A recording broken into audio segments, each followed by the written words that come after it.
ये आदमी कर क्या रहा है अंदर? बाहर निकलने का नाम ही नहीं ले रहा। सो गया है क्या अंदर? कमाल के लोग, दूसरे के टाइम की तो कोई वैल्यू ही नहीं।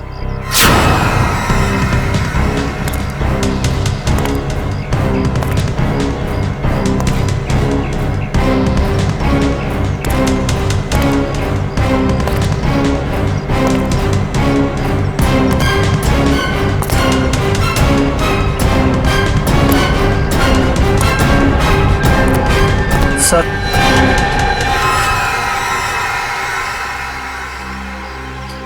इतना लेट? ये सर्विस है तुम्हारे रिजॉर्ट की? सॉरी सर, आपने कैंची मांगी थी, वो तो नहीं मिली। चाकू लेकर आया, इससे काम हो जाएगा। दो ब्लडी लाउजी पीपल। 10:30 हो गए, मीटिंग्स करनी है, अपॉइंटमेंट्स है, और अंदर ये आदमी बैठ के धरना दे रहा है। सर, आप अंदर नहीं जा सकते सर। हेलो भैया, सुन रहे हैं आप? ओ भाई साहब, जल्दी कीजिए, मुझे लेट हो रहा है। शराफत नाम की भी कोई चीज होती है, घर ही बनाकर बैठ गए हो। इग्नोर करने की भी हद होती है यार। अरे सुनाई दे रहा है कि नहीं आपको कुछ?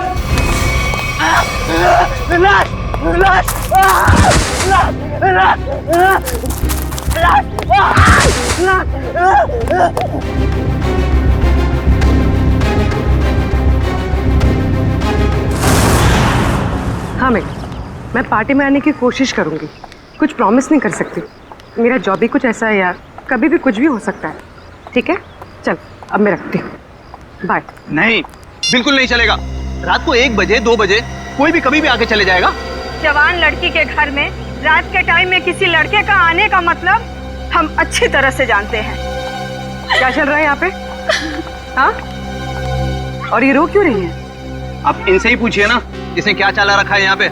देखिए मैडम, ये सोसाइटी है और हम सब फैमिली वाले हैं, और ये कैसी कैसी हरकतें करके रखी हैं यहाँ।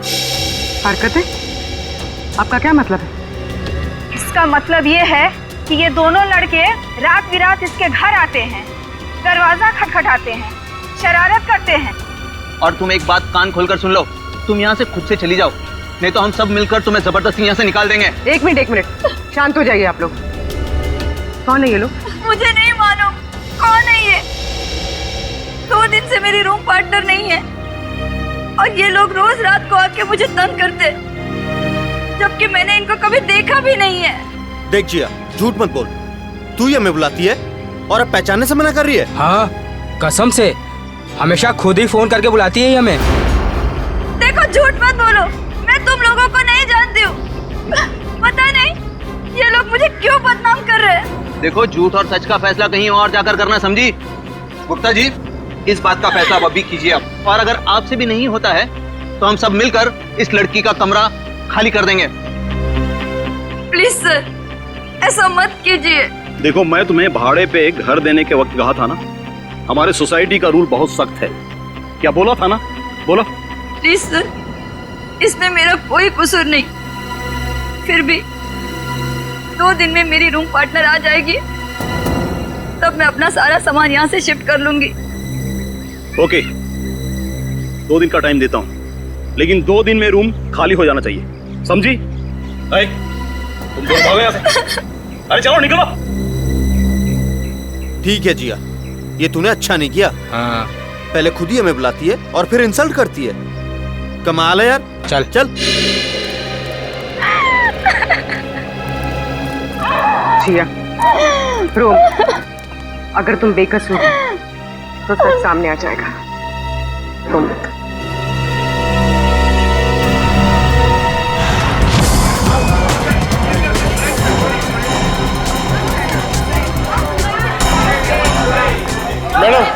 मैडम मेरा बिल बनाइए फौरन। सुनिए, जरा शांत हो जाइए। देखिए, यहाँ पर खून हुआ है। जब तक हमारा इन्वेस्टिगेशन पूरा नहीं होता, कोई ये होटल छोड़कर नहीं जाएगा। मैडम, आप भी ध्यान में रखिए, कोई भी गेस्ट नहीं जाएगा यहाँ से, समझे?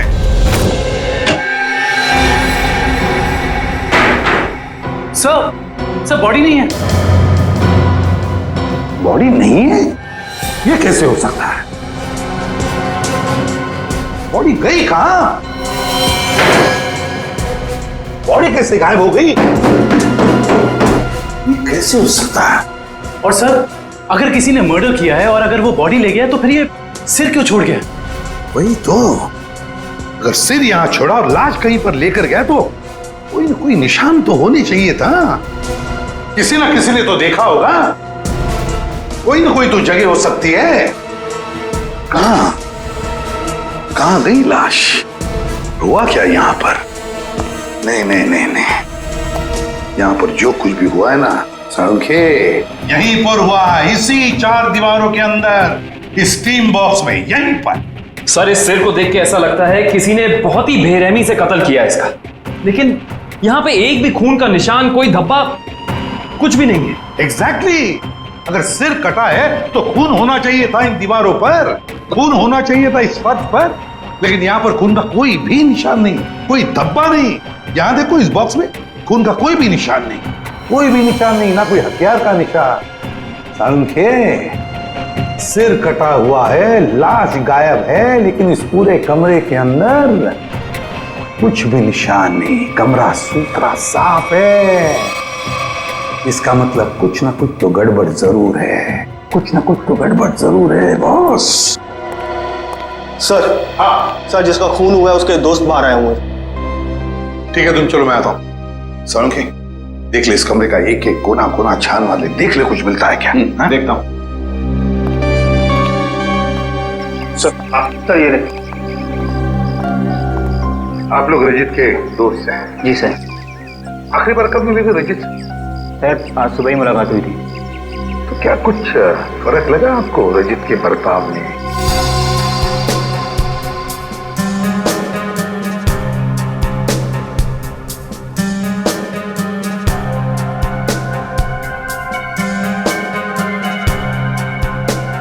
सर ऐसी तो कोई बात नहीं है।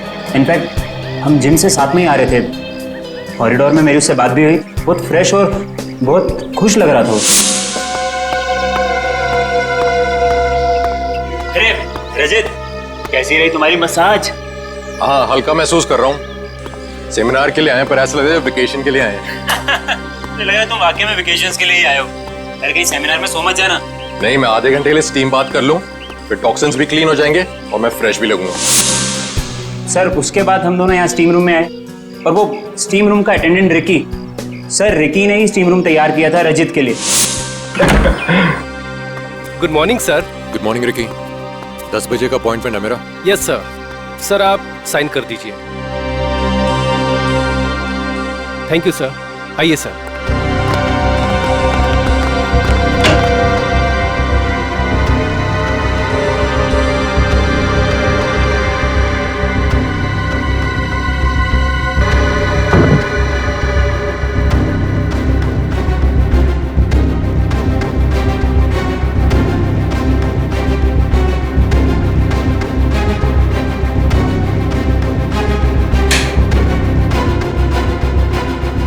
कितना टाइम लगेगा? सिर्फ 25 मिनट।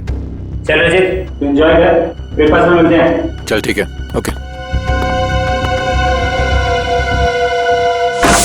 स्टीम रूम का अटेंडेंट रिकी। रिकी, ये स्टीम रूम का अटेंडेंट रिकी कहाँ है? जरा बुलाओ उसे।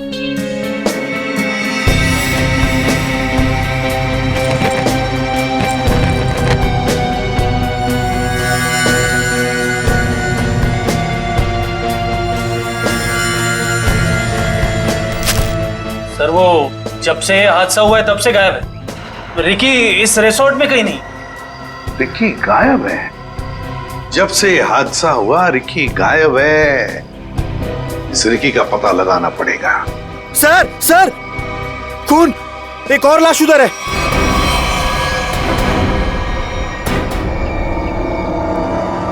ये हो क्या रहा है आपके होटल में? हाँ, एक सिर मिला है जिसकी लाश गायब और अब ये दूसरा खून। सर मैं तो खुद परेशान हूँ, ये क्या हो रहा है मुझे समझ नहीं आ रहा सर। अब बाहर फेरिए। सर, ये खाली ब्रीफकेस। स्टील की ब्रीफकेस, वो भी खाली। जरूर इसमें कुछ ऐसा सामान था जिसकी वजह से शायद इसे मारा गया। सर ये 2 ग्लासेस। 2 ग्लासेस? लिपस्टिक वगैरह के तो कोई मार्क नहीं, लेकिन एक बात तो पक्की है कि यहाँ पर इसे मिलने कोई आया तो था जरूर। कोई ऐसा आदमी जिसे ये शायद जानता था, जरूर जानता होगा उसे। क्या नाम क्या था इस गेस्ट का? सर विनय नाम था इनका, और यहाँ पे होने वाले सेमिनार के लिए आए थे। विनय, तो इससे मिलने अगर जो भी कोई आया होगा उसका रिकॉर्ड तो हमें रिसेप्शन से मिलेगा ही ना? जी सर।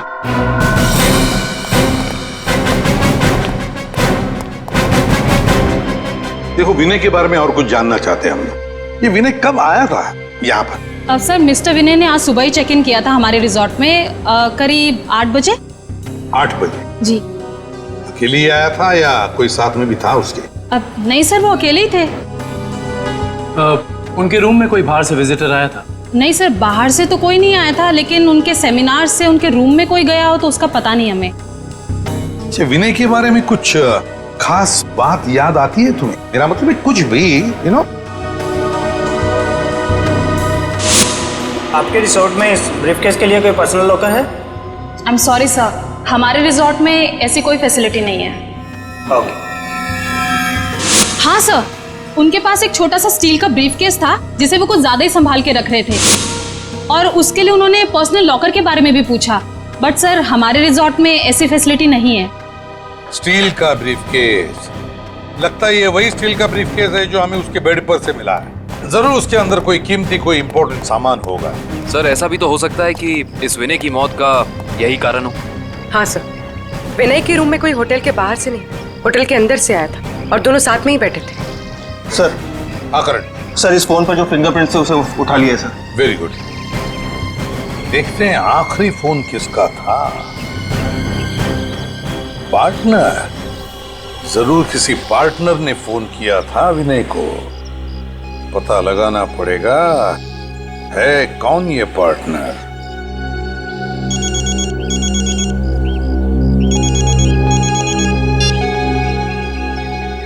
हेलो। हाँ, तुम आज से ही काम शुरू कर दो, ये जरूरी है।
जिया,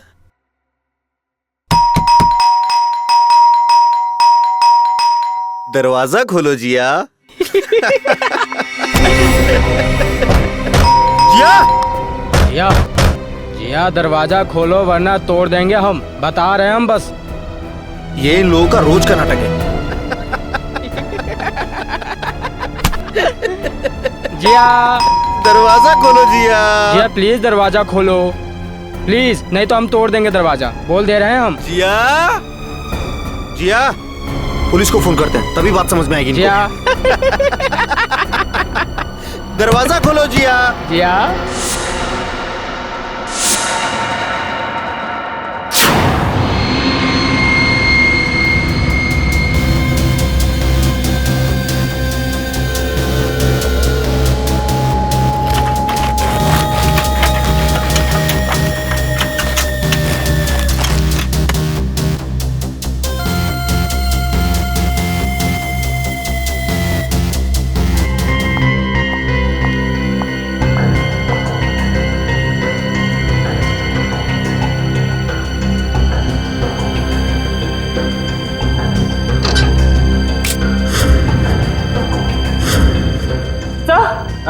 ये देखिए,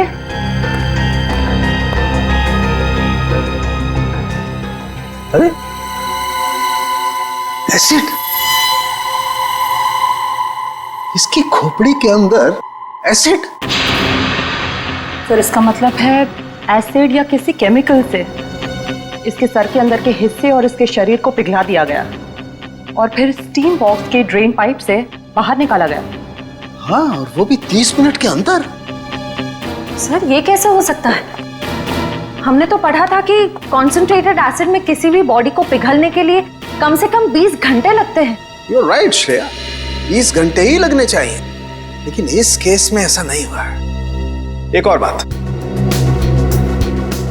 इस ड्रेन पाइप में मुझे कैल्शियम फॉस्फेट, जिससे इंसान की हड्डियां बनती हैं, वो और कुछ टिश्यूज के टुकड़े मिले हैं। मुझे लगता है जिस एसिड से इस आदमी के शरीर को पिघलाया गया है, यह एसिड किसी की इन्वेंशन है, कोई नई खोज। हाँ सर, उस बॉटल के निचले हिस्से से जो निशान बना था जिस केमिकल से, वो भी एसिडिक है और हमारे किसी केमिकल से मैच नहीं करता। लेकिन सर, अगर इस एसिड ने रजीत की बॉडी को पिघला दिया तो फिर वो स्टीम बॉक्स क्यों नहीं पिघला? वो इसलिए क्योंकि ये एसिड किसी मेटेलिक चीज को नहीं पिघलाता है, और इसीलिए इस एसिड को कांच की बोतल में रखा गया था। सर फिर तो उसे बहुत दर्द हुआ होगा। नहीं वंश, बहुत ही डरावना और भयानक तरीका है किसी की जान लेने का। हाँ, और बहुत ही अजीब भी। ये सब कैसे किया गया होगा, ये कौन सा एसिड है, ये सब पता लगाने के लिए मुझे थोड़ा वक्त लगेगा। लेकिन सर, अगर ये किसी का आविष्कार है, नई खोज है, तो जाहिर सी बात है उसने इसके पेटेंट को रजिस्टर करवाया होगा। बिल्कुल करवाया होगा। इंटरेस्टिंग। इसका मतलब जिसने भी पेटेंट रजिस्टर करवाया है उसकी सारी इंफॉर्मेशन हमें गवर्नमेंट ऑफिस से मिल सकती है। हेलो, क्या? रजीत का? ओके।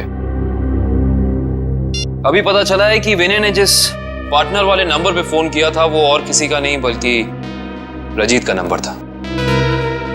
इसका मतलब विनय और रजीत एक दूसरे को जानते थे, और रिजॉर्ट में विनय के कमरे में हमें जो 2 ग्लासेस मिले थे उनमें से एक ग्लास शायद रजीत का था।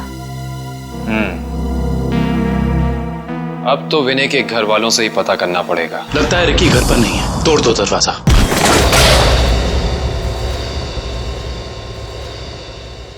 चेक करो।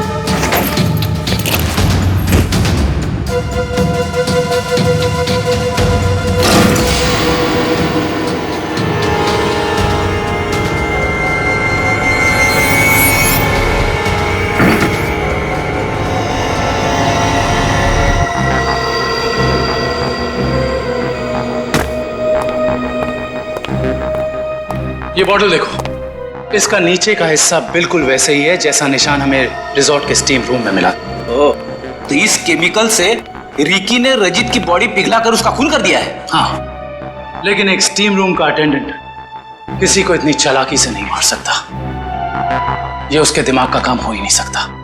कोई है जो उससे ये करवा रहा है। कौन करवा सकता है ये सब? इसका जवाब तो रिकी देगा। हाँ, और उसके लिए रिकी का मिलना बहुत जरूरी है। चलो बाहर लोगों से पूछते हैं, शायद उसे जाते हुए किसी ने देखा। एक्सक्यूज मी, आप लोग सब यहीं आसपास रहते हैं? जी जी। ये वो रिकी रहता है यहाँ पे, आप लोग उसे जानते हैं? आज आपने उसे देखा? हाँ सर, मैंने देखा उसे। बड़ी जल्दी में लग रहा था और एक बैग भी था उसके हाथ में। अच्छा, यहाँ से किस तरफ गया था वो? सर उस तरफ। उस तरफ? हाँ सर, एक ट्रक आया और रिकी उस पे बैठ के निकल गया। थैंक यू, चलो उस डायरेक्शन में देखते हैं।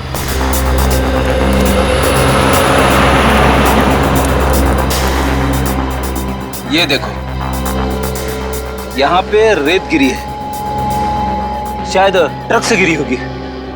इसका मतलब जिस ट्रक में रिकी गया वो ट्रक बिल्डिंग मटेरियल लेके जा रहा था।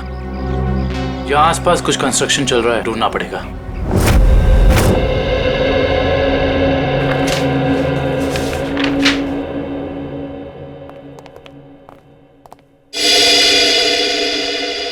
जी कहिए। सीआईडी। सीआईडी? जी, पिछले हफ्ते में जितने भी एसिडिक केमिकल्स को पेटेंट कराया गया है उन्हें रजिस्टर करवाने वालों के नाम और पते हमें चाहिए। केमिकल का कोई नाम भी तो होगा। आप वो फाइल हमें दे दीजिए, हम खुद ढूंढ देंगे। ठीक है।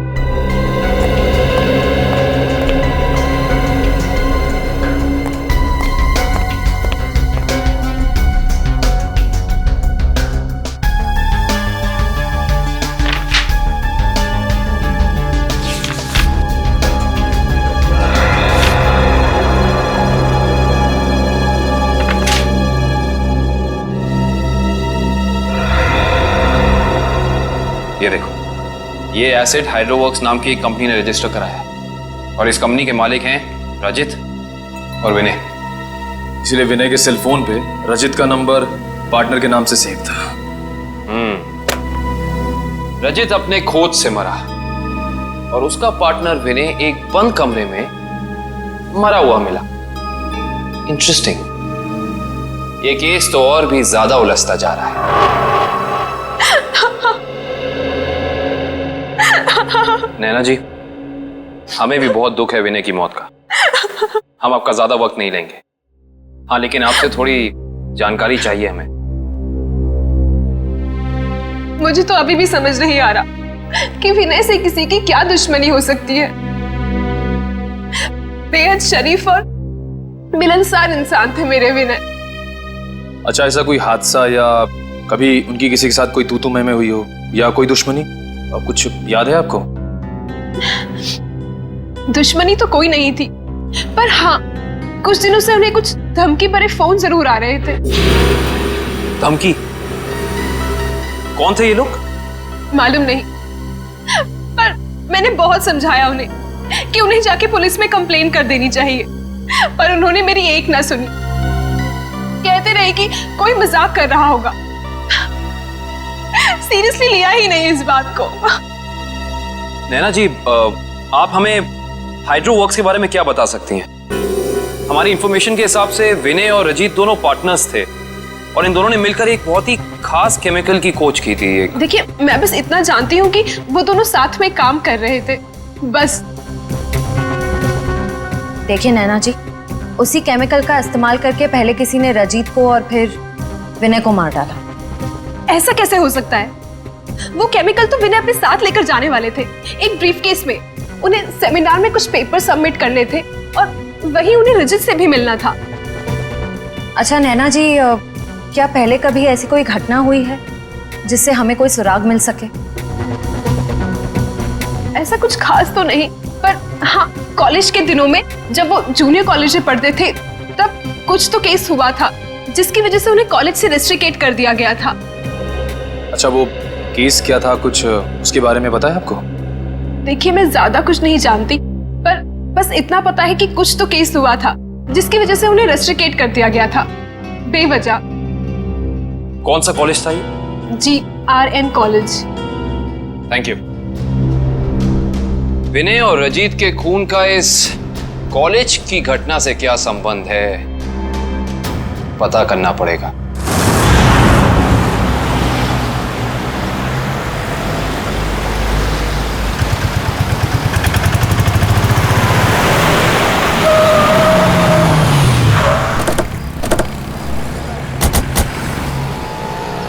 ये देखिए, रेत यहाँ पे पड़ी हुई है और ये देखो टायर के मार्क्स। इसका मतलब ट्रक यहाँ पे आके रुक गया था, लेकिन ये कंस्ट्रक्शन का काम भी तो बंद है। यही वजह है कि अब हमें ये पूरी जगह चेक करनी होगी। आओ अंदर चलकर देखते हैं।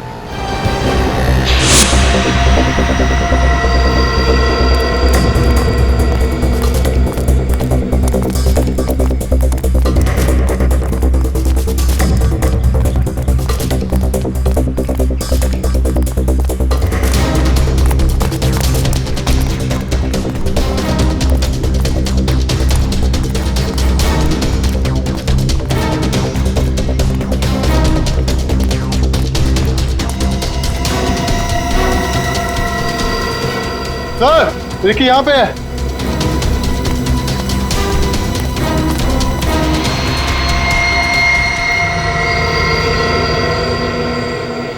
रिकी, रिकी, ये तो ठंडा पड़ गया। हाँ सर, इसकी स्किन भी कड़क हो गई है। इशिता, एम्बुलेंस बुलाओ।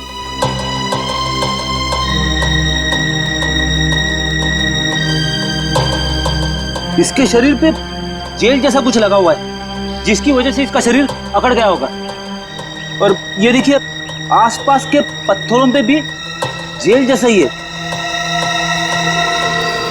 ये देखो,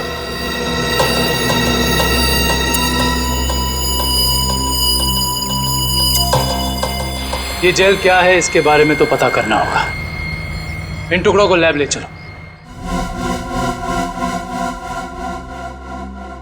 जिस तरीके का केमिकल हमें क्राइम स्पॉट पे मिला है, उसी तरह का केमिकल मैंने बनाया है, और ये केमिकल मैं इस बॉक्स में डालता हूं।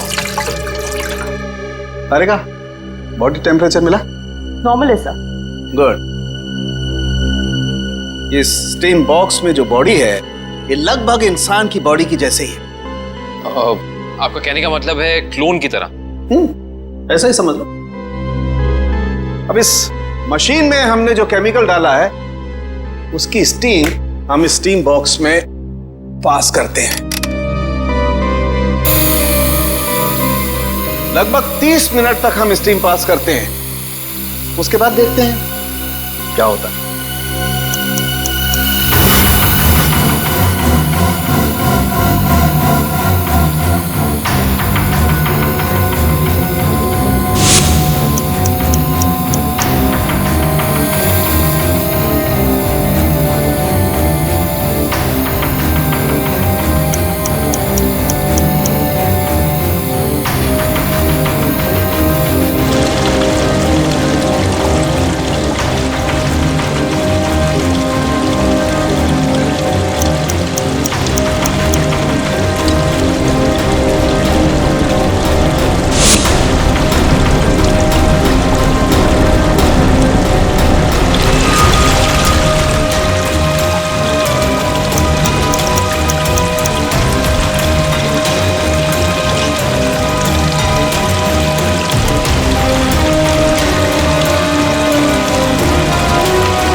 गजब हो गया सर, 30 मिनट में पूरी बॉडी डिसॉल्व हो गई।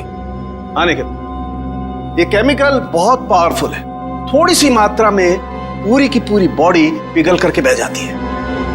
रिकी की बॉडी भी इसी केमिकल की वजह से फ्रीज होकर के अकड़ गई थी।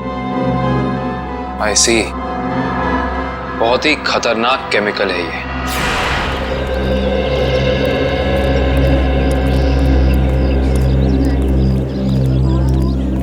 एक्सक्यूज मी, हम लोग सीआईडी से 2005 के केस के सिलसिले में आपसे थोड़ी पूछताछ करनी थी। 2005? ये तो बहुत पुराना केस है, लगभग 9 साल पुराना। आप रमेश जी से पूछिए, वो यहाँ के सीनियर हैं। Thank you. रमेश जी, हम लोग सीआईडी से 2005 में एक घटना हुई थी जिसमें रजित और विनय का नाम आया था। रजित और विनय? सर, क्या है कि हर साल इतने लड़के लड़कियां आते हैं तो नहीं, उस केस में इन दोनों लड़कों को रेस्ट्रिकेट किया गया था। रेस्ट्रिकेट? अरे हाँ, याद आया।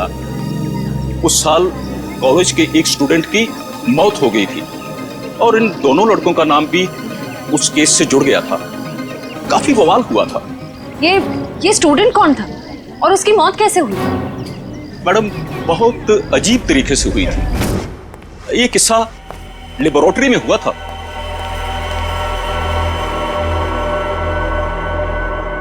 इतनी देर तक कौन काम कर रहा है?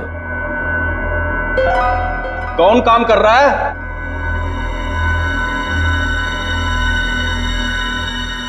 अरे भाई, खोगे का काम में जवाब तो दो, कब तक काम करोगे? अरे चुप क्यों हो? बताओ, मैं लेबोरेटरी बंद करूं या खुली रहने दूं?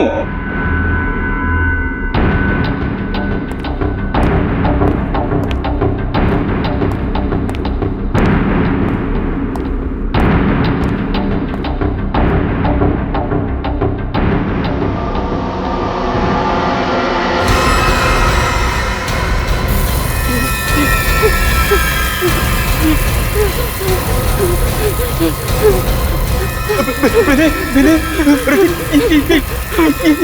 ये देखो संपत को क्या हो रहा है? सर बचाइए इसे, प्लीज सर बचाओ इसे। सर देखिए ना संपत को क्या हो रहा है। सर देखिए ना। क्या क्या क्या कुछ करो भाई। सर क्या हो रहा है, देखिए ना सर।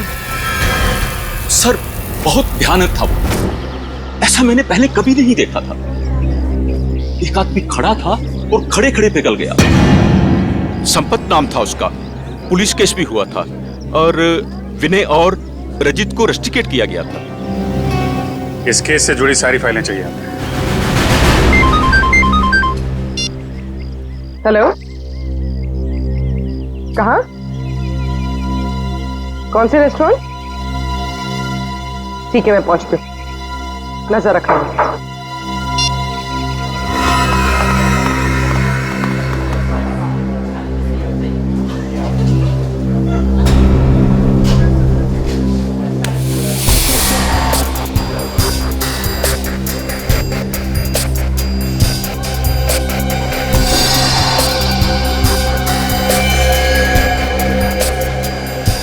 मजा तो आता है यार। अरे काहे का मजा यार? पता है, रात को जैसे ही जाते हैं ना उसके घर के सामने, तभी चौकीदारों को पटाना पड़ता है।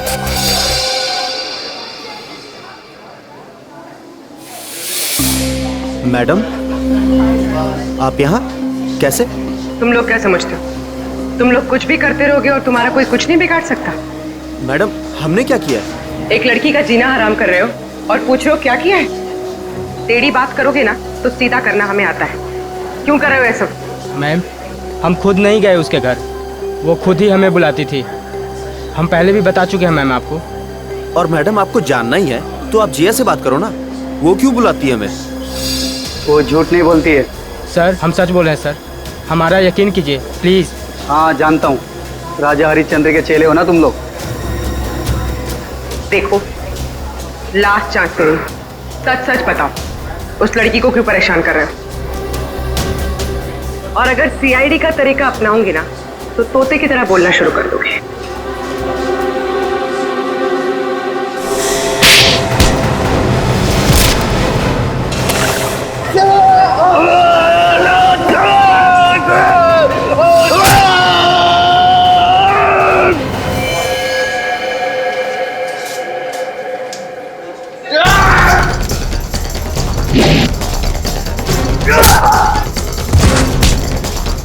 लड़कियों को छेड़ता है।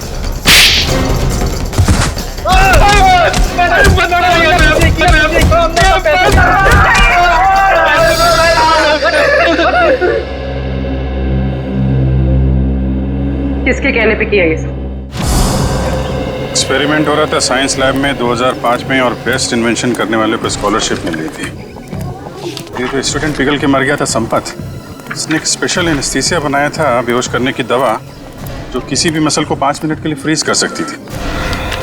और ये रजित और विनय, इन्होंने एक ऐसा केमिकल बनाया था जो किसी भी चीज को 30 मिनट के अंदर पिघला सकती थी। सर ये देखिए।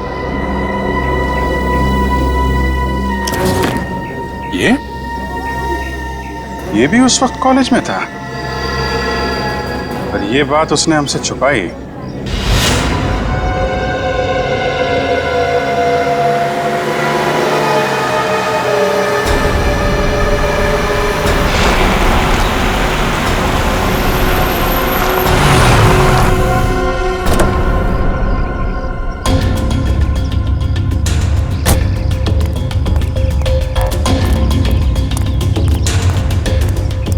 पैसे लिए? हाँ, ये देखो।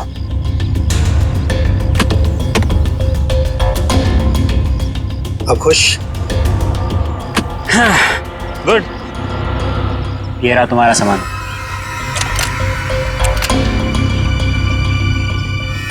तो ये है दुनिया का सबसे बड़ा आविष्कार जो अब मेरा होगा।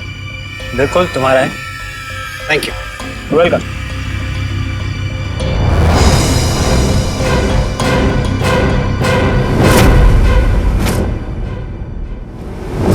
ये छुप छुप के क्या कर रहे हो? हैं?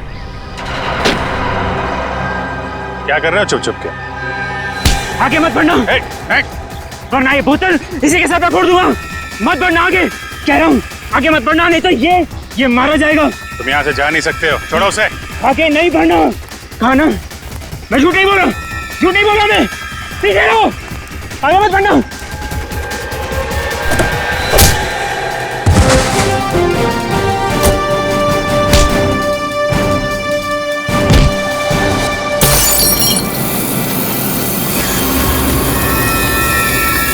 क्रिश्चियन, मंच, हॉस्पिटल लेकर आओ जल्दी।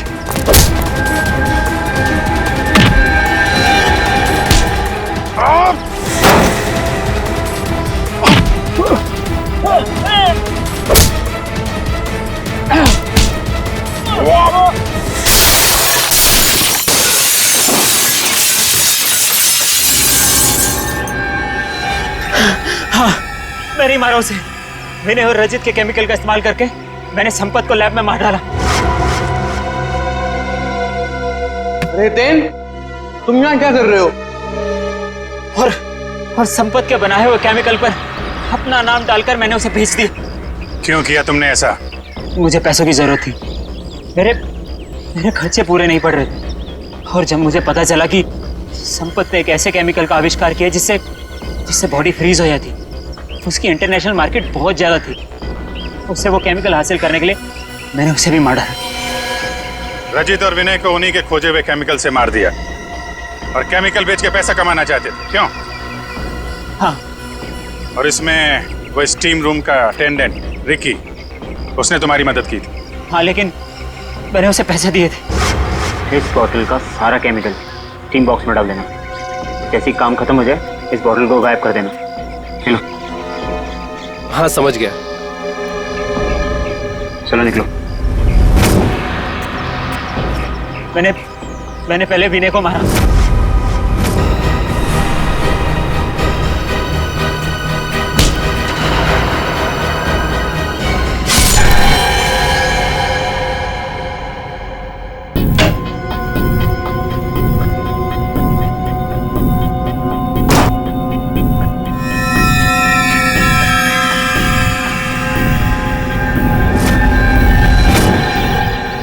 और फिर रिकी की मदद से मैंने रजित को खत्म कर दिया।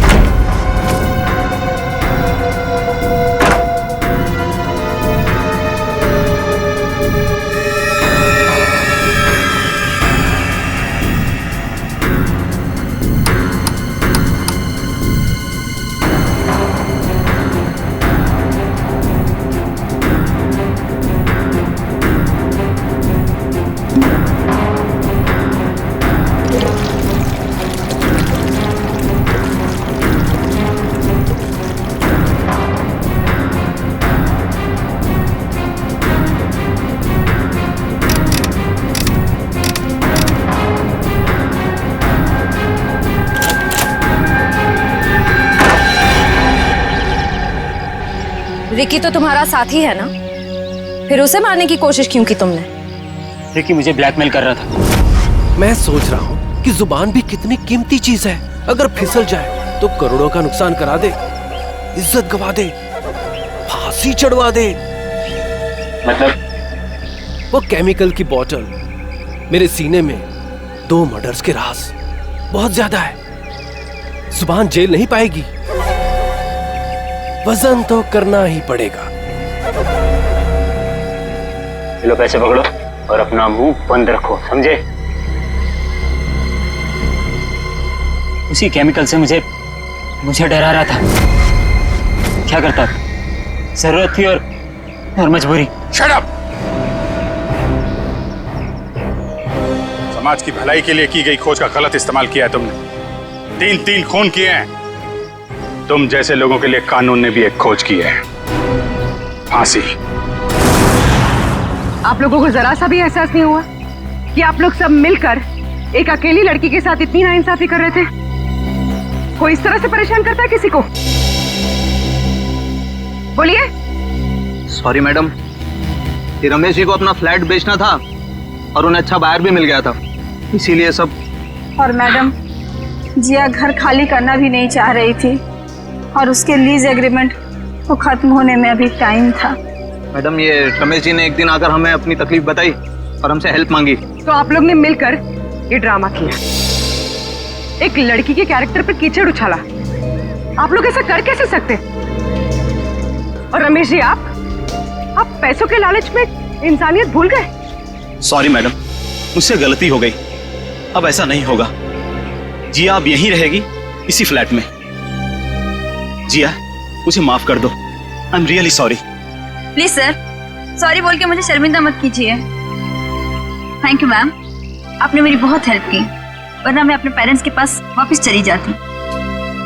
देखो जी, कभी घबराना मत, अपने हक और अपने सम्मान के लिए हमेशा लड़ना, समझिए?